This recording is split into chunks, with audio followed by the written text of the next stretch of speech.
behind enemy lines, and clearly President Biden, he's letting the Taliban call all the shots. He will not commit to keeping U.S. forces past the Taliban's August 31st deadline. He will not commit to ensuring the rescue of all of our citizens and our Afghan partners that we promised we would get out if this day ever came.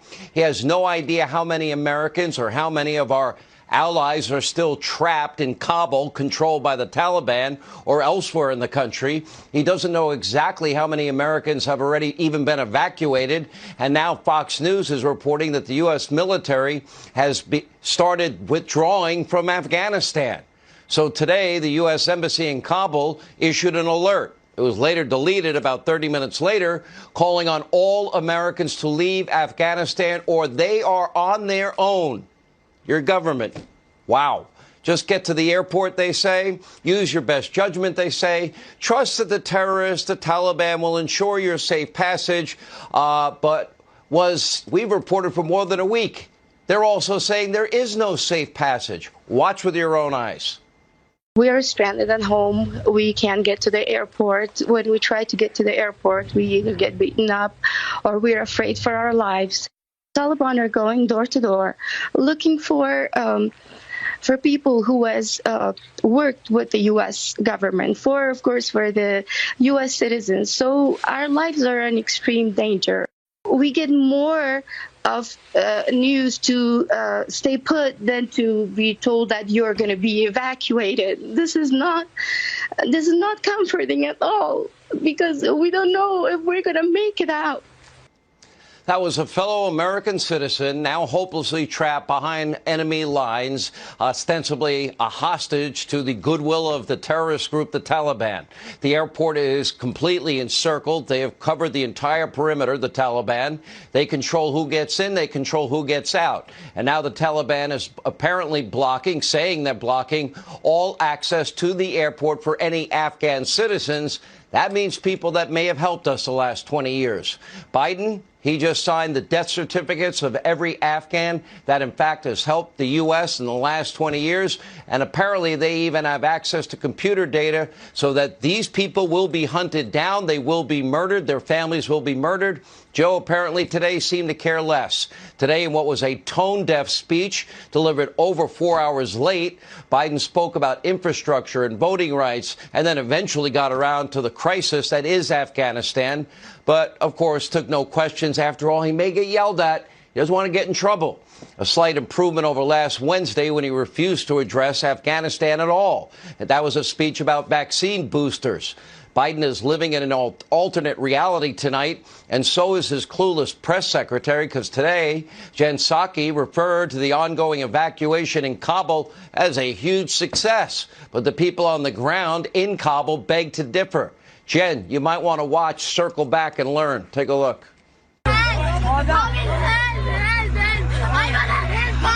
I would say that this is now on track, Peter, to be the largest airlift in U.S. history. I'm sure that if they capture me, they will kill me. Like me, there are 100 people. This is called the wrong policy of the United States. When I went there, they were just whipping people left and right, so I got whipped and I got really scared. I came back. Bringing American citizens out, it is bringing our Afghan partners out, it is bringing allies out. I worked half of my life with the U.S. and now they left me behind. I served basically 1/3 of my life in the U.S. government, and now I'm not even able to save my own family, my own blood. So no, I would not say that is anything but a success. I'm an American. Rescue me. Evacuate me. Take me home. So that's how Jen and Biden define success. More than 20 people have died during this so-called evacuation that we know of. Countless others have been brutally beaten by Taliban fighters. Women, children have been gassed. They've been whipped. They've been stabbed. Many evacuees have been forced to pay tens of thousands of dollars to hire private military contractors to escort them to the airport. And just yesterday, Jen Psaki angrily claimed that it was irresponsible to say Americans are stranded in Afghanistan. But just 24 hours later, she said that, of course, some Americans will be left behind after the August 31st deadline. You've got to be kidding. We're going to leave Americans behind? You decide. Most of the criticism is not of leaving Afghanistan. It's the way that he has ordered it to happen by pulling the troops before getting these Americans who are now stranded. Does he have a sense of that? First of all, I think it's irresponsible to say Americans are stranded. They are not. If one U.S. citizen was suddenly discovered, saying, hey, I really want to get out and I'm stuck, who knows where, somewhere in Afghanistan or in Kabul, he's got any problem, would this trigger a diplomatic, military, all hands on deck type thing to get that person out, whatever the date? Our commitment continues to be to U.S. citizens. If they want to leave, we will help get them out. No matter what the date. Again, we expect there could be some. That's being stranded. That was aired on the Fox News channel. That woman that we just played, Jen, sadly just one of many contradictions from the Biden administration. First, they told everyone, just shelter in place. And they said, make your way to the airport, but we cannot ensure your safety, but we trust that the Taliban will give you safe passage. Then they said, don't come to the airport on Saturday. It's too dangerous. Now, apparently, anyone who is not out by August 31st, you are on your own. Maybe the worst part of all is we could have easily prevented all of this chaos and all of this carnage. In April, Joe Biden announced that he would draw down all American troops during peak Taliban fighting season in the summer. Now, why so? Why? You want to do a victory lap? I don't know. On September 11th, I have no earthly idea, Joe. In May, we saw the Taliban offensive beginning. Look at this timeline. Pay close attention. It could have and should have been stopped then, dead then. By June, the fighting was taking place in 20 of the 34 provinces throughout the country. Joe Biden ignored it all. By July, the Taliban controlled a large portion of Afghanistan and was picking up steam, and Joe was telling us how great Afghan forces were. On July 2nd, U.S. forces, the dumbest decision up to speed, up to that point, withdrew from Bagram Airfield, leaving Kabul, our embassy, and thousands of Americans totally, completely defenseless against the Taliban invasion. And still they didn't get them out. By August 1st, the Afghan army was in tatters. The Taliban was closing in on Kabul. Joe Biden did not reverse course. He stayed on vacation. He never was able to retake Bagram Airport Base. He did not create a perimeter around key U.S. assets. He did not secure or destroy the billions and billions and billions of dollars of military equipment and Black Hawk helicopters that he left behind. That was short-sighted. That was pretty dumb. There was no plan ever in place whatsoever. And 2 weeks later, the Taliban then marched right to the center of Kabul. Biden still did nothing except stay on vacation. And since then, let's see, the Dutch, the French, the British, well, they've sent troops behind enemy lines into Kabul to extract their citizens with their special forces and their paratroopers. And our military is under strict orders not to leave the airport. Americans were left to fend for themselves, but the Dutch protected their citizens. Their troops went behind enemy lines, the French, the British, but not American troops. This is utter humiliation on the world stage, and worse, thousands of Americans and thousands of our friends and allies, they're likely to be murdered soon by the Taliban that now is in full control. In fact, some are already being tortured. Some are already being murdered. Even Obama's Homeland Security Secretary, Jay Johnson, honestly warning that the situation in Kabul will get a lot worse before it ever gets better. Now Joe Biden needs to grow a spine, answer some basic, pivotal, important questions. He needs to be honest for a change and cut the crap with the spin with Jen Psaki. Joe, will you ensure that every American is out before you leave Afghanistan? Why would you leave one American behind, Joe? Will you pledge not to leave a single American behind? Do we have special forces on the ground who are you willing to send them to rescue American citizens that are telling the news media they can't get to the airport? Will you commit to extracting our Afghan partners who we promised to get out if this day ever came, and you said last week you would get out? And for all the refugees who are rescued, what is being done to vet them? We want specifics. In other words, so we don't have a member of ISIS or Al-Qaeda or ISIS-K sneaking into our country and bringing harm to Americans here. And the most important question is this, Joe. Why didn't you evacuate Americans in May, in June, and July, watching and knowing the Taliban was taking the entire country in record time? There's zero excuse for that. There is no good answer.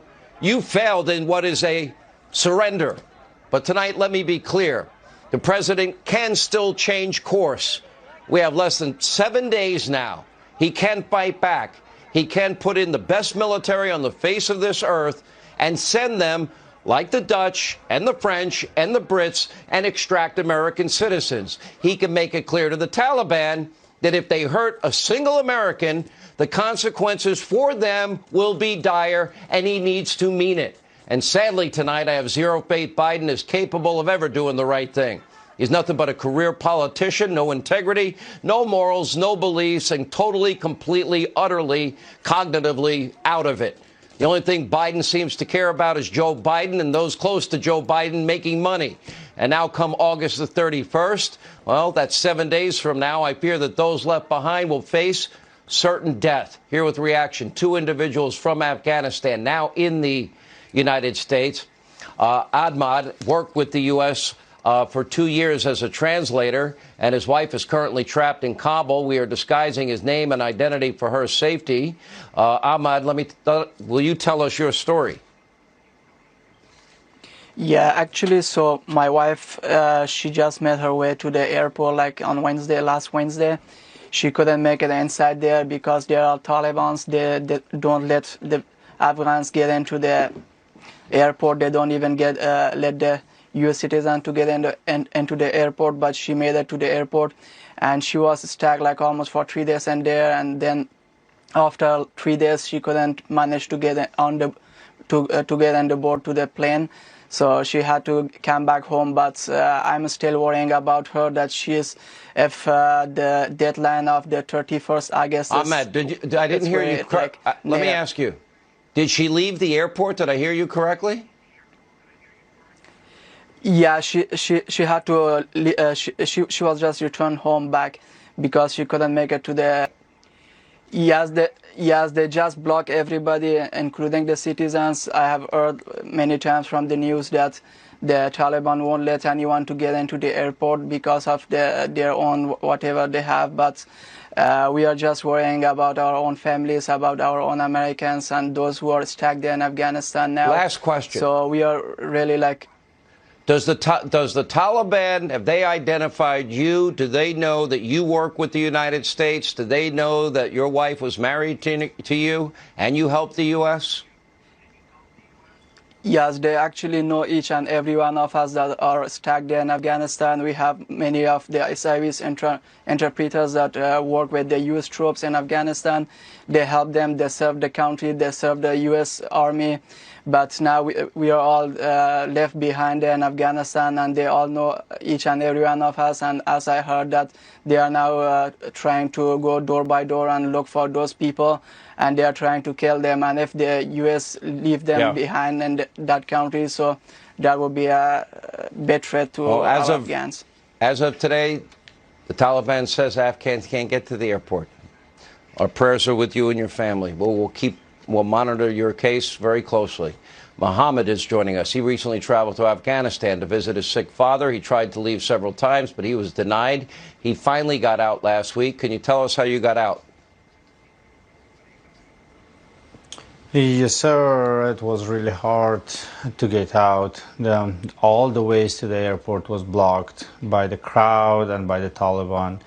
So I went there on Monday to get out, but it was really crowded. Finally, I met the tarmac behind the terminal, and I met 3 surgeons there, showed them my green card, but because of the crowd, they couldn't help me, and they told us to go to the North Gate. We came back from the airport and find my way all the way to the North Gate, and there was too much crowd, and I could not even get into the airport.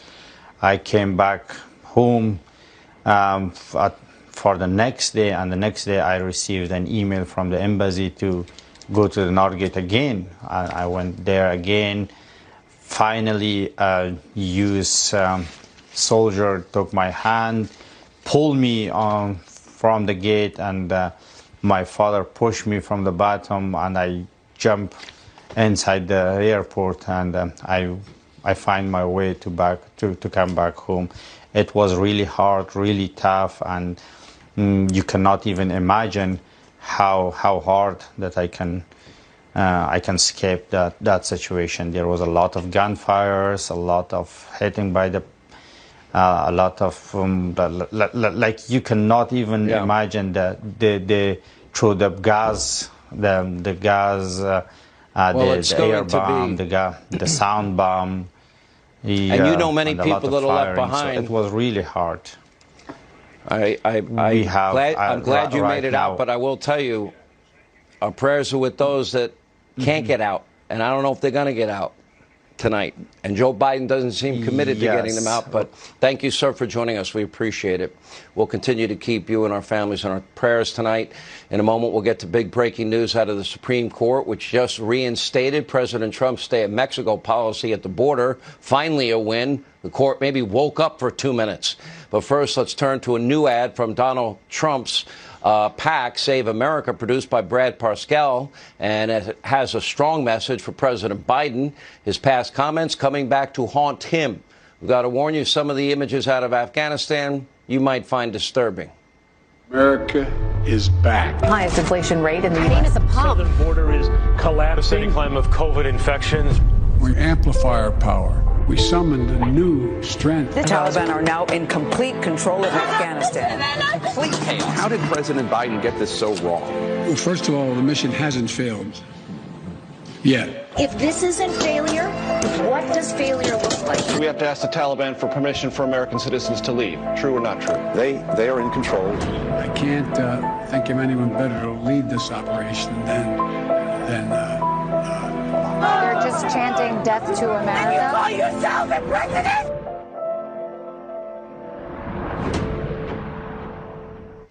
Joining us now, Florida Senator Marco Rubio. Senator, you're on the Important Intel Committee. When you were on this program last week, you told